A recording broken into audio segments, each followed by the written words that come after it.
وبركاته. إن الحمد لله نحمده ونستعينه ونستغفره ونعوذ بالله من شرور أنفسنا ومن سيئات أعمالنا. من يهده الله فلا مضل له ومن يضلله فلا هادي له. ونشهد أن لا إله إلا الله وحده لا شريك له. وأشهد أن محمدا عبده ورسوله. أما بعد، أعوذ بالله من الشيطان الرجيم. بسم الله الرحمن الرحيم. يا أيها الذين آمنوا اتقوا الله حق تقاته ولا تموتن إلا وأنتم مسلمون. فقد قال الله تعالى: ومن يتق الله يجعل له مخرجا ويرزقه من حيث لا يحتسب. الحمد لله.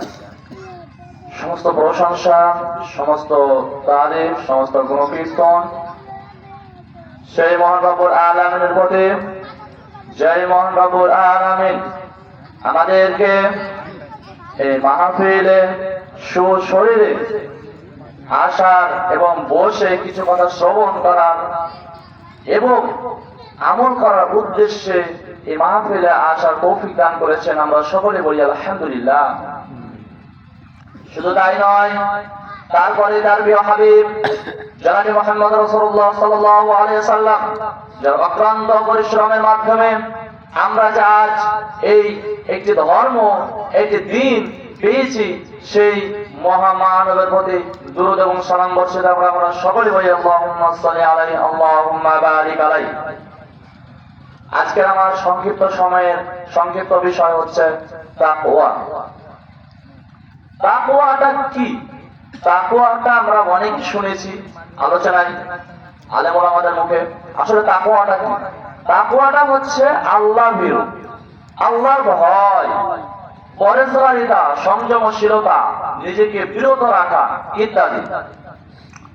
তাকওয়া বা আল্লাহ ভীরু মুমিনের সকল সমস্যার সমাধান। আল্লাহ তাআলা এজন্য কোরআনুল কারীমে সূরা আল ইমরানে বলছেন, ইয়া আইয়ুহাল্লাযীনা আমানুত্তাকুল্লাহ, হে ঈমানদার গণেরা, হে বিশ্বাসী গণেরা, ইত্তাকুল্লাহ, তোমরা আল্লাহকে ভয় করো। পরের অংশ বলছেন হাক্কা তুকাতিহি, যথার্থভাবে ভয় করো, যতটুকু ভয় করা উচিত। ওয়ালা তামুতুন্না ইল্লা ওয়া আনতুম মুসলিমুন, তোমরা মৃত্যুবরণ করিও না, তোমরা মৃত্যুবরণ করিও না যতক্ষণ মুসলিম, পরিপূর্ণ মুসলিম না হচ্ছ। আল্লাহ তাআলা কোরআনের কারিমে কি বললেন? তোমরা আল্লাহকে ভয় করো, যথাযথভাবে যতটুকু ভয় করা উচিত। আমাদের যতটুকু স্বার্থ আছে ততটুকু ভয় করতে হবে। আমাদের স্বার্থের বাইরে আল্লাহ তাআলা আমাদেরকে ভয় করতে বলেন নাই। ভয় করা মানে শুধু সালাত আদায় করা না, ভয় করা মানে শুধু যাকাত দেওয়া না। তাকওয়া হচ্ছে এমন একটা বিষয়, তাকওয়া হচ্ছে এমন একটা জিনিস যার ভিতর নেই সে কাল কিয়ামতের দিন সরাসরি জাহান্নাম।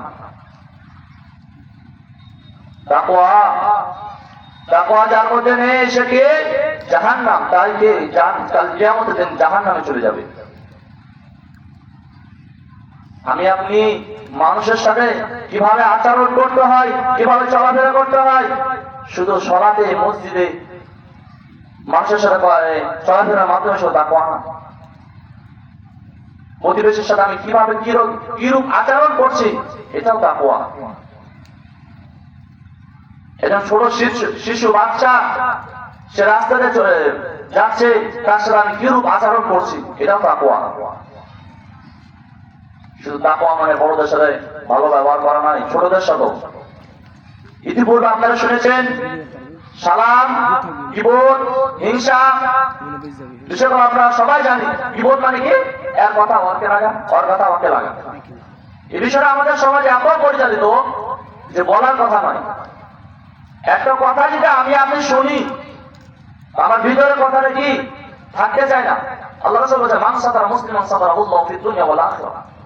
কোন মুসলিম যদি একজন মুসলিমের দোষ গোপন রাখে, কাল কিয়ামতের দিন আল্লাহ তাআলা তার দোষ গোপন রাখবেন। সুবহানাল্লাহ। আমরা পারি না এই জিনিসটা, আমরা কি নিজের ভিতরে রাখতে পারি না। আমরা যদি কারো একটু দোষ ত্রুটি পাই, আমরা আরো বেশি করে তার মানুষের সামনে বলি, উপস্থাপন করি। শুধু তাকওয়া মানে নামাজ পড়া না। এই সমাজে এই যুগে এসে যুবকেরা এমন ভাবে পথভ্রষ্ট হয়ে যাচ্ছে যে বলার কথা না। আমি আপনি সবাই জানি আল্লাহ মহান, আল্লাহ তাআলা কি মহান, সবারই উদ্বেগ। মুয়াজ্জিন আযান দিয়েছে আল্লাহু আকবার, আল্লাহ সবারই উদ্বেগ। কিন্তু আপনি কি করছেন? ক্রিকেটের মাঠে খেলছেন। মুয়াজ্জিন আযান দিয়েছে আল্লাহু আকবার, আল্লাহ সবারই উঠে, আল্লাহ সবারই বড়। আপনি কি করছেন? দোকানে বসে বিপদ করছেন। মুয়াজ্জিন আযান দিয়েছে মসজিদে, আল্লাহ সবারই যে বড়, আল্লাহু আকবার। আপনি কি করছেন? টিভি দেখছেন। আপনি তো ঘুরে কাজ করছেন। আমরা সলাতে যে আপনার কাজ বেশি হয়ে গেল। তাই এখন থেকে নিজেকে শুধরার চেষ্টা করেন। আমি সলাতে করলাম, পাপও করলাম, এমনটা না। তাহলে আপনি কোশ্চিন কাল আপনি সফলকামী হতে পারবেন না, আপনি মর্যাদাবান হতে পারবেন না। এই মর্মে আল্লাহ রাসূল সাল্লাল্লাহু আলাইহি ওয়াসাল্লাম বলেন, আন আবি হুরায়রা রাদিয়াল্লাহু তাআলা আবি হুরায়রা রাদিয়াল্লাহু তাআলা থেকে বর্ণিত, তিনি বলেন, হে ইয়া রাসূলুল্লাহ, হে রাসূল সাল্লাল্লাহু আলাইহি ওয়াসাল্লামকে জিজ্ঞেস করা হলো, মান আকরামাহুন নাস? ক্বালা আল্লাহু, মানুষদের মধ্যে সর্ব